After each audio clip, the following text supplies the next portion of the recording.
अस्सलाम वालेकुम, welcome to my YouTube channel. आज हम स्टार्ट करेंगे lecture number 2 solid state physics की लेक्चर सीरीज़ का। और टॉपिक जो है वो हमारे पास है यूनिट सेल।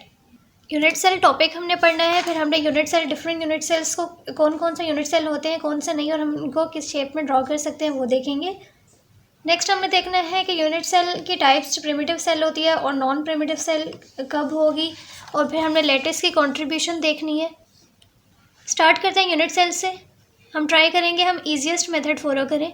यूनिट सेल क्या होता है? यूनिट सेल हम दीवार बनाते हैं तो एक ईंट जो होती है, ईंट के ऊपर हम स्टेप बाय स्टेप ईंटें रखते रहते हैं और हमारे पास क्या होता रहता है, एक दीवार बन जाती है। ठीक है, तो जो स्मॉलेस्ट यूनिट होता है उस पूरी दीवार का, वो क्या होती है? ईंट। उस ईंट को हमने रखा और उसके साथ उसी तरह की पैटर्न को फॉलो करते गए तो हमारे पास पूरी एक दीवार बन गई। सेम इसी तरह हमारे पास क्या होता है, एक क्रिस्टल होता है और उस क्रिस्टल को हम क्या करते हैं, जैसे ये हमारे पास क्या है, एक क्रिस्टल है। अब इस क्रिस्टल पे अगर मैं ये वाला एलिमेंट ले लूँ ना, तो इस एलिमेंट को मैंने उठाया। अब आप देखोगे कि ये जो है एक यूनिट सेल है। यूनिट सेल क्यों है? क्योंकि एक एलिमेंट है, इसी एलिमेंट, जो इस एलिमेंट का पैटर्न था वही पैटर्न हम फॉलो करते गए, तो इसी तरह आगे भी करते जाओ तो हमारे पास पूरी जो होती है वो स्पेस लेटिस बन जाती है, क्रिस्टल लेटिस बन जाती है पूरी। उसके बाद हमने इसको देखा भी था कि ये हमारे पास 2D में होता है यूनिट सेल। 2D में क्यों है? क्योंकि हमारे पास जो लेटेस होती है, लेटेस अगर आप लोगों ने लेक्चर नंबर 1 नहीं लिया तो आप लोग वो सबसे पहले लेक्चर नंबर 1 लें। मैं इसका लिंक जो डिस्क्रिप्शन में दे दूँगी, आप लोगों को पता लग जाए कि वो लेटेस क्या होती है। तो हमारे पास इसमें लेटेस जो है वो 2D में है, प्लेन लेटेस है, इसलिए हमने इसको कहा 2D। नेक्स्ट इसी तरह अगर हमारे पास 3D में हो तो 3D में हमारे पास कैसे होता है यूनिट सेल, उसका वॉल्यूम होता है। अब वॉल्यूम कैसे होते हैं? NaCl का अगर आप लोगों ने स्ट्रक्चर देखा हो तो ऐसे क्यूब लगा होता है, फिर पीछे क्यूब लगा होता है, इधर क्यूब होते हैं, इसके पीछे होते हैं, ऊपर ऊपर क्यूब लगे होते हैं। इस तरह से हमारे पास पूरी एक यूनिट सेल बनती है। ठीक है, उसको हम NaCl का स्ट्रक्चर बोलते हैं। अब NaCl का स्ट्रक्चर कैसे होता है? एक क्यूब होता है और क्यूब के साथ हम क्यूब जोड़ते जाते हैं, हमारे पास पूरा स्ट्रक्चर बन जाता है NaCl का। तो उसका मैंने एक वॉल्यूम एलिमेंट ले लिया, क्यूब उस पूरे को बनाना मुश्किल था। ठीक है, तो एक वॉल्यूम एलिमेंट ले लिया। 3D में हमारे पास वॉल्यूम एलिमेंट, यूनिट सेल क्या होता है? क्यूब होता है। अच्छा, अब क्या यूनिट सेल होता है, क्या यूनिट सेल नहीं होता? अब जैसे मैंने ये चीज़ बनाई है ना, अब इसमें मेरे पास 2 कलर के एटम्स थे, मैंने उनको इस तरह से अरेंज किया, एक लेटिस बनाई, लेटिस के ऊपर एटम्स को अरेंज कर लिया। लेक्चर नंबर 1 में लिया हो तो समझ आ जाएगा। फिर उसके बाद हमने क्या किया, यूनिट सेल बनाई, ये स्क्वायर यूनिट सेल बनाया और मैं इस तरह से फॉलो करती गई पैटर्न को। मेरे पास, मैंने कहा कि यूनिट सेल है, लेकिन ये यूनिट सेल नहीं है। यूनिट सेल तब होता है जब क्या हो, हमारे पास दरमियान में कोई डिस्टेंस ना हो, कोई स्पेस ना बच रही हो। ठीक है, तो हमारे पास वो यूनिट सेल नहीं होता। अगर इसमें बच रही है ना स्पेस तो ये यूनिट सेल नहीं है। अब मैंने, ये यूनिट सेल नहीं था तो मैं अब इसका यूनिट सेल कैसे बना सकती हूँ? तो मैंने उसका यूनिट सेल कैसे बनाया, मैंने अपने सारे ये आइटम्स जो थे उनको दोबारा से अरेंज किया। मुझे यूनिट सेल बनाना है। यूनिट सेल बनाया कि मैंने देखा कि अगर मेरे पास यूनिट सेल की ना एक पूरी होनी चाहिए, जैसे अगर इस पहले यूनिट सेल में इधर ब्राउन आ रहा है तो आप बाकी जो बनाओगे उसमें भी क्या होना चाहिए, यही सेम पैटर्न फॉलो होना चाहिए। ठीक है, तो मैंने इसको देखते हुए क्या कर दिया, एक अपना यूनिट सेल बनाया। अब मैंने जब ये यूनिट सेल बनाया तो इसमें कोई भी स्पेस नहीं बच रही, तो इट मीन्स कि ये यूनिट सेल है, ये यूनिट सेल नहीं है क्योंकि इसमें स्पेस बच रही है। ठीक है, सेम इस तरह मैंने एक बना लिया, लेटेस्ट अगेन बना ली 2D में। और मैंने क्या किया कि मैंने इस एक यूनिट सेल बनाया सर्कल। अब मैंने एक यूनिट सेल ले लिया, इसको फॉलो करती जाऊंगी, इसी तरह के और बनाती जाऊंगी तो मेरे पास पूरी जो है क्रिस्टल की स्ट्रक्चर आ जाएगा। ठीक है, अगेन मैंने देखो एक यूनिट सेल सर्कल लिया था ना, उसी को फॉलो करती जा रही हूँ। तो बस इतना ही बनाऊंगी। अब देखो इसमें क्या है, स्पेस आ रही है, ये भी स्पेस आ रही है, ये भी स्पेस आ रही है, तो इसका मतलब ये मेरा यूनिट सेल नहीं है। ठीक है, एक एग्जांपल ये समझा दी। ठीक है, अब हम एग्जांपल्स करते जाएंगे। अगर नहीं समझ आया तो अब आप लोगों को अच्छा समझ आ जाएगा। मैंने एक यूनिट सेल ले लिया कि मैंने इस पैटर्न पे फॉलो करना है। ठीक है, स्क्वायर ले लिया, तो मैं अब इस यूनिट सेल को, इस अपने यूनिट सेल को क्या करती जाऊंगी, रिपीट करती जाऊंगी, तो मेरे पास पूरी जो है क्रिस्टल स्ट्रक्चर बन जाएगा। देखो मैं इसको रिपीट करती जा रही हूँ। तो क्या ये यूनिट सेल है? यस, ये यूनिट सेल है क्योंकि कोई डिस्टेंस नहीं है। ठीक है, तो ये मेरे पास एक आगे नहीं मैं बना रही, बस ये मेरे पास यूनिट सेल बन रहा है क्योंकि इनके दरमियान कोई डिस्टेंस नहीं आ रहा, तो कोई बच नहीं रहा। उसके अलावा मैं कैसे बना सकती हूँ, मैं अपने यूनिट सेल को ऐसे भी बना सकती हूँ।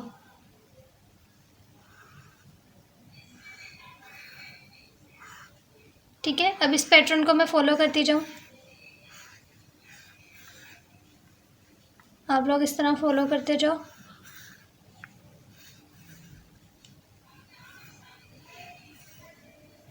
ठीक है, इधर एक और बनाओगे तो उस तरह से फॉलो हो जाएगा।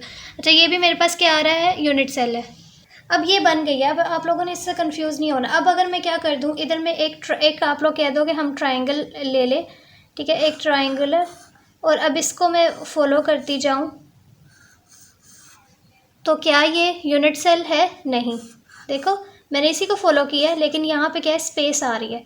ये नहीं हो सकता कि उल्टा ट्रायंगल बन गया, नहीं, ये क्या होनी चाहिए, शेप सेम होनी चाहिए, तो इसकी तो डिफरेंट हो गई है, तो ये यूनिट सेल नहीं है।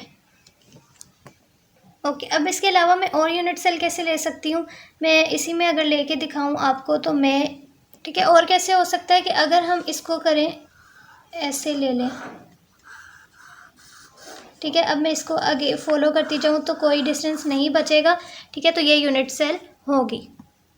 अच्छा, उसके बाद क्या है कि अगर मैं एक ये वाली लूँ इस तरह से, अब ये जो आप लोगों के पास लेटेस्ट है ना, ये थोड़ी सी डिफरेंट है, इसमें यहाँ पे इस तरह से पॉइंट्स आ रहे हैं, तो इसके हिसाब से अगर आप लोगों ने यूनिट सेल बनाना हो तो मैंने एक पैरेललोग्राम इस तरह से ले रही है। अब ये थोड़ा सा ना गलत बन गया मुझसे, उधर बन गया, एग्जैक्ट ऐसे सेंटर में आना चाहिए आपका, ठीक है, आप लोग ड्रॉ करोगे तो थोड़े पॉइंट इधर उधर कर लेना, तो ये एग्जैक्ट सेंटर में आ जाएगा, ठीक है। अभी आप लोग समझ लो कि इधर पॉइंट आ रहा है, देन मैं अगेन इसी पैटर्न को फॉलो करूँगी, तो मैंने एक ऐसे अगेन बना ली, तो मेरे पास इसमें भी देखो एक यहाँ आ रहा है, ये भी सेंटर में आना चाहिए। इस तरह से आप इसको फॉलो करते जाओगे तो आपके पास ये भी यूनिट सेल होगी, क्योंकि इसमें भी कोई डिस्टेंस नहीं आ रहा। अब ज़रूरी नहीं है कि आप लोगों के पास ऐसे ही यूनिट सेल हो, अब कोई कर्व से शेप में भी अगर कोई बन रही हो और उसमें डिस्टेंस ना बच रहा हो, जैसे सर्कल बनाए थे तो उसमें डिस्टेंस बच रहा था, तो हमने उसको कहा कि यूनिट सेल नहीं है, तो ऐसा ज़रूरी नहीं है कि सिर्फ ऐसी चीज़ें हो ही नहीं सकती यूनिट सेल। तो अभी यहाँ पे मैं कर्व में बना के दिखाती हूँ, उसमें यूनिट सेल वो होगी, ठीक है। तो मैंने इसमें क्या किया, मैंने ये चीज़ एक इस तरह से बना ली, देन मैं इसको ऐसे पैटर्न को फॉलो करती जाऊँगी,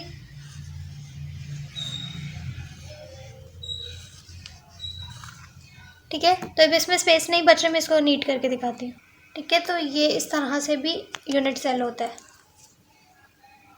अब अगर यूनिट सेल है तो यूनिट सेल के आगे से फर्दर क्या टू टाइप्स होते हैं। अगर यूनिट सेल है तो एक प्रिमिटिव होता है और एक नॉन प्रिमिटिव। अब नॉन प्रिमिटिव का ना कन्वेंशनल सेल भी बोलते हैं, ठीक है। अब प्रिमिटिव में क्या होगा, सिर्फ एक लेटिस होगा, एक लेटिस, और जो हमारे पास नॉन प्रिमिटिव होता है उसमें एक से ज़्यादा हो सकते हैं। अब लेटिस की कंट्रीब्यूशन क्या होती है, सबसे पहले हमें वो समझनी होगी। लेटिस पॉइंट आप लोगों को पता नहीं, जो पॉइंट्स होते हैं ये होते हैं। तो अब इसमें प्रिमिटिव में क्या होगा, हमारे पास सिर्फ एक लेटिस पॉइंट होगा। अब लेटिस की कंट्रीब्यूशन किस तरह से एक पॉइंट आती है, तो वो चीज़ हम देखते हैं अभी। तो ये चीज़ें समझाने के लिए पूछा जो जाएगा वो ये होगा कि लेटिस है या नॉन प्रिमिटिव, प्रिमिटिव है या नॉन प्रिमिटिव है यूनिट सेल, तो ये चीज़ समझाने के लिए, ठीक है। अब 1D लेटिस में क्या होता है, हमारे पास सिर्फ लेटिस पॉइंट जो होंगे वो एक डायमेंशन में होंगे, 1D में होंगे। अब क्या होता है, हमारे पास बेसिस गिवन होती हैं, ये एटम्स है। मुझे क्या करना है, लेक्चर 1 में मैंने सिखाया था, इन सारों को उठा के इसमें जब मैं रख दूँगी तो मेरे पास ये बन जाएंगे, ठीक है। एटम्स थे, मैंने उन सारे बेसिस को उठा के लेटेस्ट पे रख दिया तो क्रिस्टल बन गया। अब क्या है, 1D के लिए कैसे कंट्रीब्यूशन चेक करनी है मैंने, ठीक है। मैं यहाँ से इस तरह से मुझे इनकी चाहिए, ठीक। तो अगर आप इसमें देखो तो आपके पास कितना एटम जो है वो कंट्रीब्यूट कर रहा है, मतलब अगर आप देखो ना तो इसमें ये पूरा एटम था, लेकिन जो जहाँ तक लाइन आ रही है इसमें कितनी कंट्रीब्यूशन हुई, इसकी हाफ, और इसमें भी इसकी कितनी कंट्रीब्यूशन हुई, हाफ, ठीक है। तो एक पूरे एटम का हाफ पार्ट जो होता है वो कंट्रीब्यूट कर रहा है एक सेल में, ठीक है। ये कंट्रीब्यूशन आप लोगों को आनी चाहिए। उसके बाद 2D में क्या होता है, 2D हमारे पास क्या होती है, 2D मैंने कहा था कि प्लेन लेटिस होती है। अब प्लेन लेटिस कैसे बनाते हैं, इस तरह से 2D में बना लिया। अब मुझे क्या करना है, इनमें से एक यूनिट सेल मैंने ले लेना है। एक यूनिट सेल क्या ले लिया मैंने, ये वाला उठा लिया, ठीक है। अब मैंने इसको उठाया तो इसमें क्या है, ये जो लेटिस होते हैं ये एक्चुअल में क्या होते हैं, एटम्स होते हैं। तो अब ये 4 एटम्स हैं, यहाँ पे मैंने 4 एटम्स उठा लिए, ठीक है। अब इसमें अगर आप देखो तो इसमें सिर्फ इतना सा हिस्सा, उसमें हाफ कर रहा था, लेकिन अब इसमें उससे भी कम हो गया। इतना इतना जो पार्ट है वो कंट्रीब्यूट कर रहा है। तो इतना इतना पार्ट कितना होता है, 1/4 पार्ट। तो इसमें कितनी कॉन्ट्रीब्यूशन होगी, 1/4 part of atom contribute inside the cell. उसके अलावा आप इसको कैसे समझ सकते हो कि मेरे पास ये क्या था, यूनिट सेल था। मैं अगर इसको ऐसे बनाती जाऊँ, ऐसे बनाती जाऊँगी तो क्या होगा,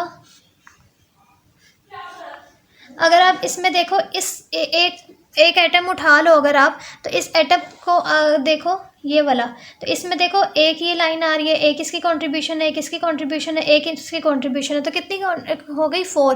तो इसका 1/4, सेम इसी तरह इसकी भी 1/4 है, इसकी भी 1/4 है, इसकी भी 1/4 है, इसकी भी क्या है, 1/4 है कंट्रीब्यूशन हर एक की, ठीक है। तो हर एटम जो है वो कितना कंट्रीब्यूट कर रहा है, 1/4, और इसमें कितना हर एटम कंट्रीब्यूट कर रहा है, 1/2। सेम इसी तरह अगर मेरे पास एक क्यूब हो जाए तो क्यूब में हर एटम कितना कंट्रीब्यूट करेगा, 1/8। अब उसको देखते हैं। अब इसमें कितने होते हैं, एक कॉर्नर एटम जो होते हैं ना हर एक का, इसके साथ आके 8 और क्यूब्स जो है वो चिपक सकते हैं। ये बात याद रखनी है, ठीक है। उसको ड्रॉ करना यहाँ पे थोड़ा सा डिफिकल्ट होगा, बस याद रखना है कि जो एक कॉर्नर एटम होता है उसके साथ 8 और क्यूब्स जो है इससे आके जुड़ सकते हैं। उस तरह से जब वो जुड़ते जाते हैं तो पूरा क्रिस्टल जो होता है वो स्ट्रक्चर बनता है, ठीक है। तो मैंने एक यूनिट 3D में लिया हुआ एक वॉल्यूम, एक यूनिट सेल ले लिया। उसका मैंने कहा कि इसका हर एक कॉर्नर जो है उसमें कॉर्नर पे एटम की कंट्रीब्यूशन कितनी है, 1/8, हर एक की 1/8 है, ठीक है। 1/8 1/8, इसमें क्या होती है, हर एक की 1/4 1/4, इस तरह से इसकी भी 1/4, हर एक की क्या होती है, 1/4 होती है। इस तरह क्यूब में भी हर एक जितनी भी क्यूब है उसके कॉर्नर एटम से कितनी कंट्रीब्यूशन होगी एटम की, तो वो हमारे पास 1/8 होती है, ठीक है। साथ ही हम लोग ये बात भी समझ लेते हैं कि अगर हमारे पास क्या होगी, अब एक यूनिट सेल होता है ना, उसमें हमारे पास जो होते हैं ये जैसे क्यूब ले लो ना, क्यूब हमारे पास क्या, सिंपल यूनिट क्यूबिक एक सिंपल क्यूबिक में क्या होता है, हो सकता है कि एटम्स जो हो वो इस सेंटर में होता है। एक क्या कंडीशन होती है कि एटम जो होगा वो सिर्फ सेंटर पे होगा, और एक क्या होगा उसके फेसेस पे होंगे एटम्स, और एक क्या होगा उसके यहाँ पे एजेस में होंगे। अब उस चीज़ को देखते हैं, ठीक है। सिंपल क्यूब में क्या होता है, एक आपके पास क्या होता है बॉडी के सेंटर्ड में होता है और एक फेस सेंटर्ड होते हैं। अब इसमें क्या होगा कि हमारे पास यहाँ पे अगर मैं देखूँ तो हर एक फेस पे, ये इसका ऊपर वाला फेस है तो यहाँ पे एक एटम होगा, ये इसका पिछला फेस है तो यहाँ पे एक एटम होगा, ये इसका ये वाला सामने वाला फेस है, ठीक है। ये सामने वाला जो फेस होता है इस पर एक एटम होगा, ये क्या है नीचे वाला जो है तो इसमें एक एटम होगा, और ये जो है वो ऐसे सामने वाला फेस है तो इस पर एक एटम होगा, और ये जो इसका है अगला वाला फेस, ठीक है, उस पर एक एटम होगा। तो टोटल कितने फेसेस होंगे, 6। तो उसमें कितने एटम्स होंगे, फेस, ये क्या फेस पे एटम्स ऑन फेस, ठीक है। तो मैं इसका अगर सामने वाला फेस लूँ ना, इस वाले का सामने वाला फेस लूँ तो वो ऐसे होगा। ये अगर आपने समझ लिया ना, नेक्स्ट लेक्चर्स में भी आपके लिए बहुत हेल्पफुल होगा ये। और क्या हो गया, हर एक फेस पे क्या है, एक एक एटम। मैंने एक फेस इसका सामने वाला लिया, उसके ऊपर क्या है, एक एटम है। अब इसमें कंट्रीब्यूशन कितनी है, हाफ इसमें जो कंट्रीब्यूशन होती है ना, इसकी हाफ अंदर होता है हाफ बाहर, तो हाफ पार्ट जो होता है वो कंट्रीब्यूट करता है इनसाइड द सेल, ठीक है। क्योंकि इसके साथ आगे एक और ही अटैच हो सकता है ना, इसके साथ अगर कोई क्यूब लगे तो वो एक इस तरह से आके लगेगा, तो एक उसका एक इसका हाफ हो जाएगा। अब एटम्स क्या है, एजेस पे हैं, तो एजेस में मैं कैसे बनाऊँगी, हर एक एज पे एक रख दो, ठीक है। अगर मैं एक सामने वाला उठा लूँ और मैं उसको यहाँ पे ड्रॉ करूँ तो एटम्स कहाँ पे हैं, ऐसे एज पे, ठीक है। हर एक एज पे अगर देखो तो 4 है। अब इसके साथ एक आके लगेगा, इसके साथ लगेगा, इसके साथ आमने सामने, अगेन इसकी कंट्रीब्यूशन कितनी हो जाएगी, 1/4 हो जाएगी, ठीक है। जो इस तरह का होता है उसके सिर्फ सामने से आके एक लग सकता है, लेकिन जो एजेस वगैरह अब क्योंकि इसके एजेस पे नहीं थे, इधर ही था, इधर से आके एक लगेगा तो हाफ हो जाता है। अब इधर भी लग सकता है, इधर भी लगेगा, इधर भी लगेगा, इधर भी लगेगा, तो हमारे पास, और पीछे से भी लगेंगे तो हमारे पास क्या हो जाएगा, हाफ 1/4 पार्ट कंट्रीब्यूट करेगा।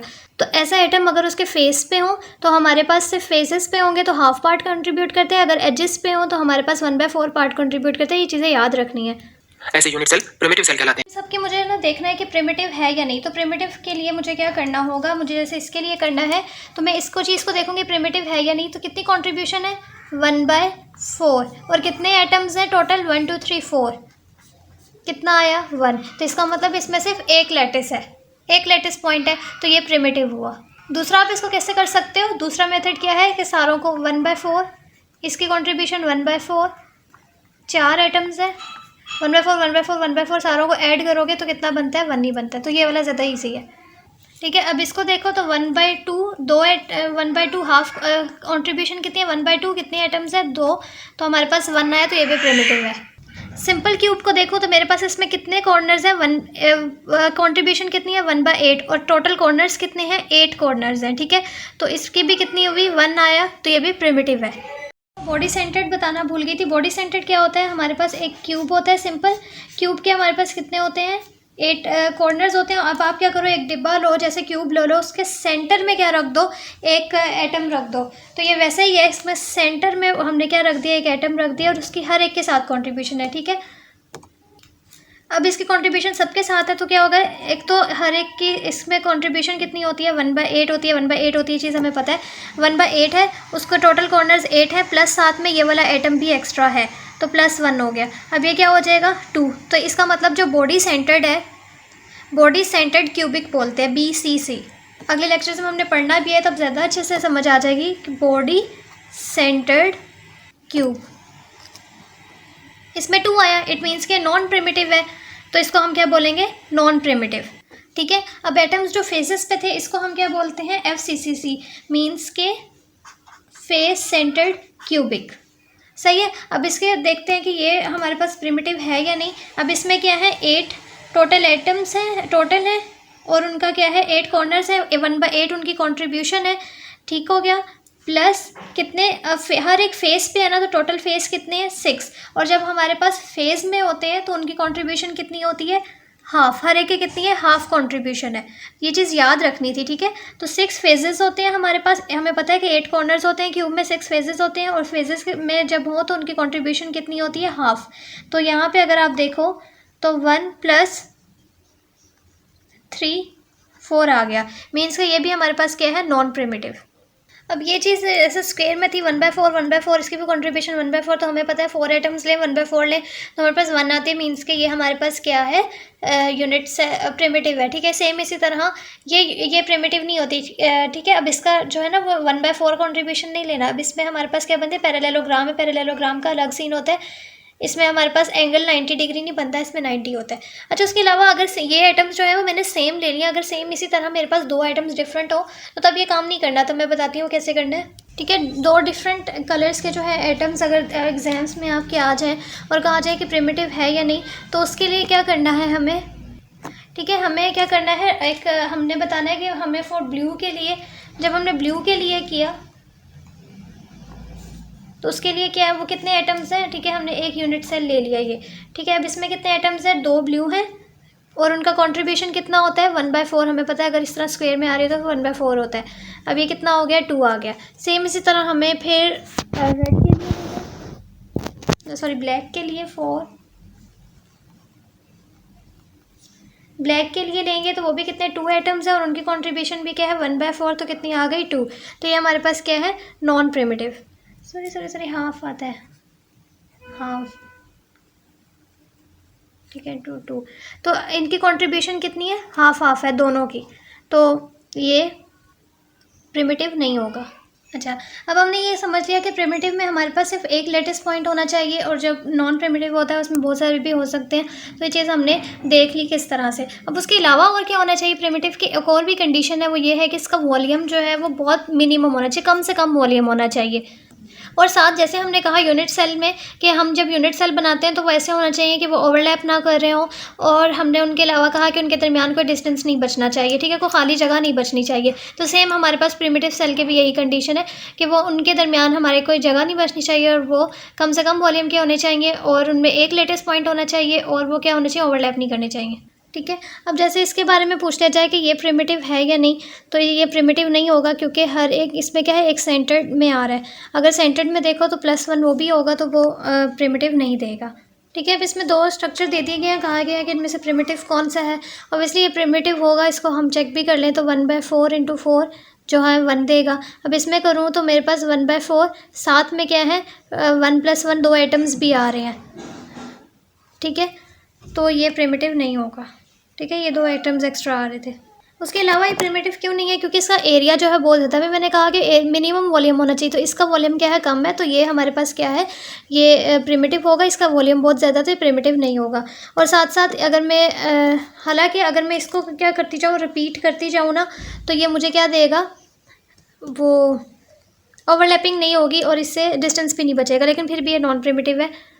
सेम इसी तरह अगर क्या कह दिया जाए, एक ट्राइंगल ले ली जाए, ठीक है। अगर मेरे पास क्या है वो एक स्पेस लेटिस ऐसे दे देते जिसके दरमियान में इस तरह से आता है, ठीक है, वो वाली स्पेस लेटिस पता है ना जिसके इस तरह से आती हैं, और वो मुझे ऐसे ट्रायंगल बना के दे दे और कहें कि अब बताओ कि ये इन दोनों में से जो है प्रिमिटिव आप कौन सा चूज़ करोगे। तो आप कौन सा चूज़ करोगे? एक तो सबसे पहले हम देखेंगे कि वॉल्यूम किसका कम है, तो इसका वॉल्यूम कम है तो आप कह दोगे कि इसको, क्योंकि इसके अंदर एक ही लेटिस पॉइंट होगा। और दूसरा ये कि अगर आप इसमें से करो, ठीक है, साथ अगर किस तरह से ये प्रिमिटिव, आप लोगों ने कहा कि इसका वॉल्यूम कम है तो हमने इसको चूज़ कर लिया, लेकिन साथ में ये भी देखना है कि हमारे पास ओवरलैपिंग ना हो। अगर मैं इसको रिपीट करती जाऊँ ना तो क्या होगा, मैं ऐसे रिपीट करूँगी इसको तो देखो ये जगह बच रही है। अगर इस तरह की मुझे क्रिस्टल लेटिस गिवन होती तो क्या होता है, इससे जगह बच रही है, तो ओवरलैप जगह नहीं बचनी चाहिए, ओवरलैपिंग भी नहीं करनी चाहिए, ठीक है, तो जगह बच रही है तो मेरे पास प्रिमिटिव सेल नहीं होगा। तो आई होप यू अंडरस्टैंड। अब यहाँ पे मैं आपको इन शॉर्ट प्रिमिटिव सेल क्या होता है वो बताती हूँ। सबसे पहले हमने क्या देखा था, यूनिट सेल। यूनिट सेल से हमने कहा था कि प्रिमिटिव होता है, नॉन प्रिमिटिव होता है। क्या मतलब, यूनिट सेल और प्रिमिटिव सेल क्या डिफरेंस है? प्रिमिटिव तो हमने देख लिया कि जिसमें एक एटम हो, जैसे ये जो है ये क्या है, प्रिमिटिव है। सेम इसी तरह अगर मेरे पास क्या होता, एक एटम आ रहा होता, ठीक है, जिसके दरमियान में एक एटम होता, तो मैं कहती वो नॉन प्रिमिटिव है। ठीक हो गया।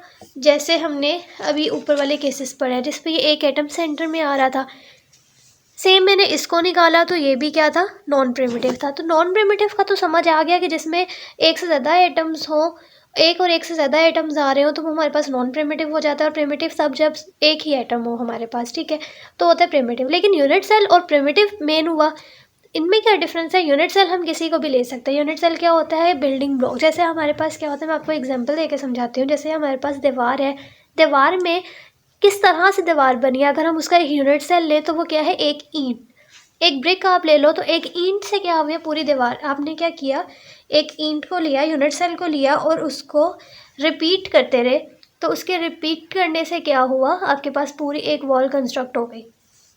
सेम आप उस यूनिट सेल को एक ईंट भी कंसीडर कर सकते हो। और आप लोग 4 पेयर्स ईंट ले लो या 8 पेयर्स ले लो ईंट के, आप कितने भी पेयर्स को कंसीडर कर लो कि ये यूनिट सेल है। जैसे 4 पेयर आपने लिया और आप 4 पेयर्स को रिपीट करते गए तब भी वॉल बनेगी, ठीक है। तो यूनिट सेल आप किसी भी, आपका कोई भी हो सकता है। आप यूनिट सेल को जैसे इसमें मैं कंसीडर करूँ तो मैंने कंसीडर कर लिया, मेरे पास ये 2 यूनिट सेल है और इन 2 के मैं ये रिपीट करती जाऊँ तो मेरे पास ये पूरी कंस्ट्रक्ट हो जाएगा क्रिस्टल। सेम, लेकिन प्रिमिटिव में क्या होता है, प्रिमिटिव हमारे पास होता है स्मॉल मिनिमम वॉल्यूम, ठीक है, ऐसा यूनिट सेल जिसका बहुत कम वॉल्यूम हो। तो यूनिट सेल का वॉल्यूम आप कोई भी ले सकते हो, प्रिमिटिव का आपने क्या लेना होता है, मिनिमम वॉल्यूम लेना होता है, ठीक है। इसीलिए हमने कहा था कि हमने एक हमारे पास प्रिमिटिव ये दे दिया था और एक ये प्रिमिटिव, ये भी प्रिमिटिव है, ये भी प्रिमिटिव है, क्योंकि एक एक इसमें सेल थे। लेकिन इनमें से जो बेस्ट वन वाला है, कौन सा हमने कंसीडर करना है, ठीक है, कौन सा एक्चुअल प्रिमिटिव है, वो हमें कैसे पता लगेगा? हमने इनका वॉल्यूम एरिया निकाला, सब इसका मिनिमम वॉल्यूम जो है वो मिनिमम वॉल्यूम इसका है, ठीक है, तो हमने कह दिया प्रिमिटिव है। लेकिन एक और भी कंडीशन है कि जब आप इसको रिपीट करते जाओ तो आपके पास ओवरलैपिंग ऐसी होनी चाहिए कि साइड बाय साइड ओवरलैपिंग ना हो और कोई जगह ना बचे। मैंने इसको रिपीट किया, मेरे पास इसके जगह बच रही है, तो इसका मतलब ये प्रिमिटिव नहीं है। तो आपने सबसे पहले मिनिमम वॉल्यूम के अलावा आपने चेक करना है कि आप उसको रिपीट करते जाओ तो आपके पास पूरी क्रिस्टल स्ट्रक्चर बन रहा है या उसमें स्पेस भी है कोई। तो बस ये इसका छोटा सा कंसेप्ट था। I hope you understand this lecture. Thank you so much for watching. अल्लाह हाफिज़।